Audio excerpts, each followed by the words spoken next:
Gold जो बिल्कुल कोई 2000 या $2500 पे चला जाएगा। अस्सलाम वालेकुम, welcome back to another market update video. और आज हम देखेंगे कि बिटकॉइन आइंदा आने वाले दिनों में कैसे बिहेव करेगा। जो सबसे पहली चीज़ है, अभी मार्केट में आप देख सकते हैं, मार्केट पिछली वीडियो के हिसाब से देखें तो काफ़ी हद तक नीचे आ चुकी है। और जो पिछली वीडियो थी उसमें भी मैंने बताया था कि मोस्ट प्रोबेबली मार्केट नीचे जाएगी, क्योंकि हम उस वक्त इस सप्लाई जोन में मौजूद थे और मैंने बताया था कि सप्लाई जोन से मोस्ट प्रोबेबली एक रिजेक्शन आएगी, मार्केट जो फर्दर नीचे मूव करेगी। तो आप देख सकते हैं एक अच्छी खासी रिजेक्शन आ चुकी है और हम दोबारा से उसी डिमांड जोन में मौजूद हैं, जिस डिमांड जोन को आज से काफ़ी टाइम पहले हमने प्लॉट किया था। और जो अच्छी चीज़ है वो ये कि मार्केट इस डिमांड जोन को होल्ड कर रही है, इसको रिस्पेक्ट कर रही है। लेकिन जो यहाँ पे मेन चीज़ देखने वाली है कि जिस तरह से आपको पता है कि जब भी एक डिमांड जोन कंसिस्टेंटली मार्केट उसको बार बार हिट करती रहे, उस डिमांड जोन के अंदर काफ़ी टाइम लंबे टाइम के लिए रहे, तो वो डिमांड जोन वीक होना शुरू हो जाता है। और यहाँ पे एग्जैक्टली वही चीज़ हो रही है। आप देख सकते हैं कि कोई भी मेजर यहाँ पे नया डिमांड जोन भी नहीं फॉर्म हो पा रहा, यानी कोई बड़ी बुलिश मूव अभी तक हमें एक अच्छी रिजेक्शन अगर मिल जाती यहाँ से तो फिर हम कह सकते थे कि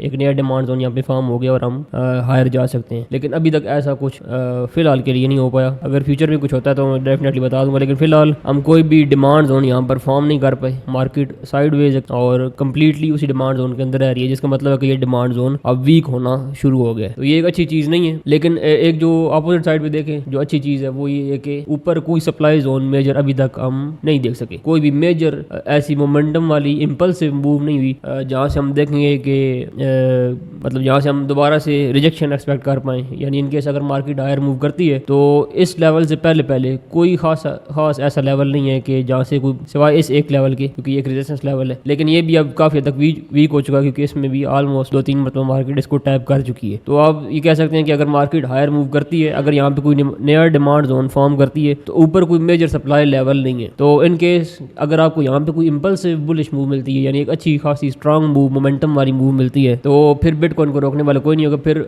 ऑलमोस्ट यही प्राइस होगी, दोबारा आपको बिटकॉइन इस प्राइस अराउंड अबाउट मिलेगा। मेन चीज़ ये है कि हमें वेट करना है, एक डिमांड जोन को फॉर्म होने देना है। अगर इन केस यहाँ पे हमें कोई अच्छा डिमांड जोन फॉर्म होता हुआ मिलता है तो बहुत अच्छा होगा। स्पेशली इस डिमांड जोन को हिट करते हुए अगर हम यहाँ पे डिमांड जोन क्रिएट करते हैं तो ये भी ठीक एक मुनासिब चीज़ होगी। अगर कोई नया डिमांड जोन फॉर्म होता है तो उसके रीटेस्ट पे हम दोबारा बाइंग करेंगे और मार्केट में हम इस लेवल को टारगेट कर सकते हैं। इस मरतबा ये एक चीज़ अच्छी होगी कि अगर यहाँ पे कोई डिमांड जोन फॉर्म होता है तो हमारी जो रिस्क टू रिवार्ड रेशियो है वो काफ़ी अच्छी हो सकती है, क्योंकि हम जो स्टॉप लॉस है उसके प्रीवियस डिमांड जोन के नीचे रख सकते हैं। इस डिमांड जोन अगर कोई नया फॉर्म होता है तो यहाँ पर भी हम नीचे रख सकते हैं और हम काफ़ी ऊपर वाले इस टारगेट को इस पॉइंट को टारगेट कर सकते हैं, क्योंकि बीच में कोई मेजर सप्लाई लेवल जिस तरह से मैं बता रहा हूँ अवेलेबल नहीं है। तो ये एक अच्छी खासी ट्रेड बड़ी ट्रेड हो सकती है इन केस यहाँ पे एक डिमांड जोन फॉर्म होता है। तो वो अगर फॉर्म होगा डेफिनेटली मैं नेक्स्ट वीडियो में बताऊंगा। और इवन अगर मैं नहीं भी बताता, आप यहाँ पे सिंपली आपने देखना है कि आपको एक इंपल्सिव मूव चाहिए, एक अच्छी बुलिश मोमेंटम वाली मूव चाहिए, आप वहाँ पे दोबारा से बाइंग कर सकते हैं, मार्केट में एंट्री ले सकते हैं और फिर आप इस लेवल को टारगेट कर सकते हैं। लेकिन पहले आपने डिमांड जोन फॉर्म होने देना है। यहाँ पे डिमांड जोन सिंपली क्या है, इस तरह की या इस तरह की जो यहाँ पे आपको मूव मिली है या ये जो मूव आपको मिली है, इस तरह की बुलिश अच्छी मोमेंटम वाली मूव यहाँ पे आपको थोड़ी सी मिले, फिर थोड़ी बहुत मार्केट रीटेस्ट के लिए आए तो आप वहाँ पे बाइंग कर सकते हैं। ये तरीका होगा बाइंग के लिए। लेकिन सेलिंग फिलहाल किसी लिहाज से भी अभी जो है वो फीजिबल नहीं है, क्योंकि एक तो हम डिमांड जोन में, एक मेजर डिमांड जोन में, सेकंडली ऊपर कोई सप्लाई लेवल नहीं है। तो सेल करने का तो फिलहाल बिटकॉइन में कोई सवाल पैदा नहीं होता। बाइंग की जा सकती है लेकिन डिमांड जोन के फॉर्म होने के बाद। अब बात करें गोल्ड की, तो गोल्ड में जैसे मैंने पिछली वीडियो में बताया था कि मैं एक्सपेक्ट यही कर रहा हूँ कि गोल्ड अभी भी इस डिमांड जोन के नीचे ही रहेगा, अभी फर्दर हायर मूवमेंट नहीं होगी। ऑल्दो मैं अभी करेक्शन एक्सपेक्ट कर रहा था और मार्केट में किसी हद तक करेक्शन आई भी है। ऑलमोस्ट जो गोल्ड है वो $3930 के करीब आ गया था। पिछली वीडियो में 4000 प्लस था, ऑलमोस्ट $4020 पे था। तो ये 800-900 पिप्स की मूवमेंट थी। लेकिन अभी भी देखा जाए तो उस तरह की कोई बड़ी मूव अभी तक नहीं आई जो मैं एक्सपेक्ट करूँ। मैं एक्सपेक्ट करूँ कि अभी फर्दर लोअर कंटिन्यूएशन होनी चाहिए गोल्ड में और नए लोज को गोल्ड एक्सप्लोर करेगा। स्पेशली अब आप देख सकते हैं यहाँ पे हमारे रूल फुलफिल हो रहा है जो डिमांड जोन का है, कि इसी डिमांड जोन में गोल्ड काफी टाइम से मौजूद है और कोई नया डिमांड जोन भी फॉर्म नहीं हो रहा। तो उसका मतलब ये डिमांड जोन काफी वीक हो चुका है और इसके ब्रेक होने के चांसेस काफी ज्यादा। एक चीज जो मैंने बताई थी कि विक निकाल के मार्केट थोड़ी बहुत ऊपर जा सकती है, वो चीज यहाँ पे हुई है। मार्केट ने इस डिमांड जोन से नीचे विक निकाली और फिर ऊपर गई है, लेकिन रहे हम इस डिमांड जोन के अंदर ही, कोई नया डिमांड जोन फॉर्म नहीं हो पा रहा। इसका मतलब है कि अभी तक मार्केट वीक ही है, स्ट्रॉन्ग नहीं है। अभी भी अगर आपने यहाँ पे ऊपर सेलिंग की पोजीशंस बनाई है या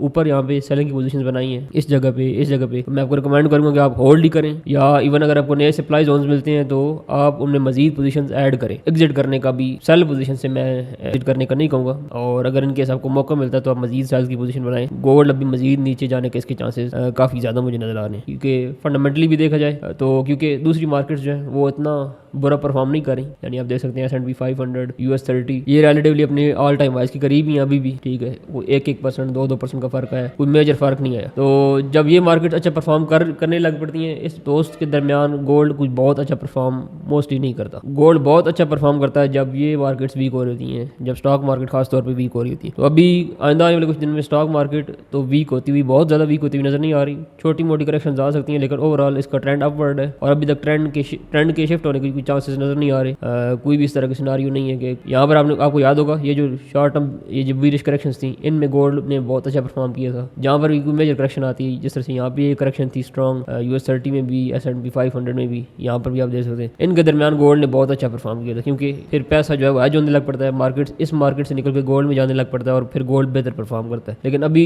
स्ट्रक्चर क्योंकि इनका स्ट्रॉन्ग है, S&P 500 का, US 30 का, और कोई मेजर सप्लाई जोन्स भी दोनों में मौजूद नहीं है, और हैं भी हम अप ट्रेंड में, तो इनके अभी फिलहाल आइंदा आने वाले दिनों में बेहतर परफॉर्म करने की चांसेस है। ये अभी मोस्ट प्रोबेबली अपनी जो मूवमेंट है उसको कंटिन्यू रखेंगे, और उस सिनारियो में देखा जाए तो गोल्ड इस वजह से भी, और सेकंडली जो आपकी क्वार्टर रिपोर्ट होती है उसके हिसाब से भी देखा जाए तो गोल्ड जो है वो उसमें कमर्शियल्स ऑफलोड कर रहे हैं, वो चीज़ बताती है कि जब इस तरह की खास तौर पर इतनी बुलिश मूव हुई भी हो और क्वार्टर रिपोर्ट में आपकी कमर्शियल्स ऑफलोड कर रहे हो, तो इसका मतलब यही होता है कि करेक्शन आनी है, लेटर और सूनर ये हो सकता है, उसमें फ़र्क हो सकता है, जल्दी आ सकती है, देर से आ सकती है, लेकिन करेक्शन आने के चांसेस होते हैं। काफ़ी हद तक करेक्शन आई भी है, ये आ भी चुकी है, लेकिन जो सिनारियो अभी तक बन रहा है मुझे ये लग रहा है कि अभी मजीद थोड़ी बहुत अभी गुंजाइश मौजूद है, बहुत ज़्यादा नहीं। मैं ये नहीं कह रहा कि बिटकॉइन गोल्ड जो बिल्कुल कोई 2000 या $2500 पे चला जाएगा, जस्ट हो सकता है नीचे आए मार्केट, इन पिछले हाइज को या इन लोज को मार्केट एक मरतबा रीटेस्ट करे $35 to $3700 के दरमियान, एंड देन गोल्ड फिर से अपनी जो मूवमेंट है उसको कंटिन्यू करे। इतना हो सकता है, इससे ज़्यादा मैं एक्सपेक्ट नहीं कर रहा, इतनी ही करेक्शन मैं एक्सपेक्ट कर रहा हूँ। और अभी भी गोल्ड ने कोई इस तरह की स्ट्रेंथ वाली मूव नहीं दिखाई, कुछ भी अभी तक स्ट्रेंथ नहीं दिखा रहा पिछले कुछ टाइम से, तो ज़्यादा चांसेस ये हैं कि अभी मजीद नीचे कंटिन्यूएशन होने की उम्मीद है, और होपफुली ये जो मैं टारगेट्स बता रहा हूँ लोअर साइड पे मोस्ट प्रोबेबली ये फिल होंगे। अगर कोई सप्लाईज ऑन फॉर्म होता है तो मैं उसको बताऊँगा। हम कुछ पोजीशन तो हमने ऊपर ऐड की थी, मैंने आपको बताया था कि आप सेल कर सकते हैं, जो पिछली वीडियोस थी अगर आपने उनमें सेल किया है तो। मजीद अगर सप्लाईज ऑन फॉर्म होते हैं फिर बताऊंगा, आप उनमें मजीद अपनी पोजीशन जो है वो ऐड कर सकते हैं। जो ऑलरेडी ओपन पोजीशन है उनको आपने क्लोज नहीं करना, उनको आप होल्ड कर सकते हैं। दैट्स इट, ये सारी अपडेट थी, मिलते हैं नेक्स्ट वीडियो में।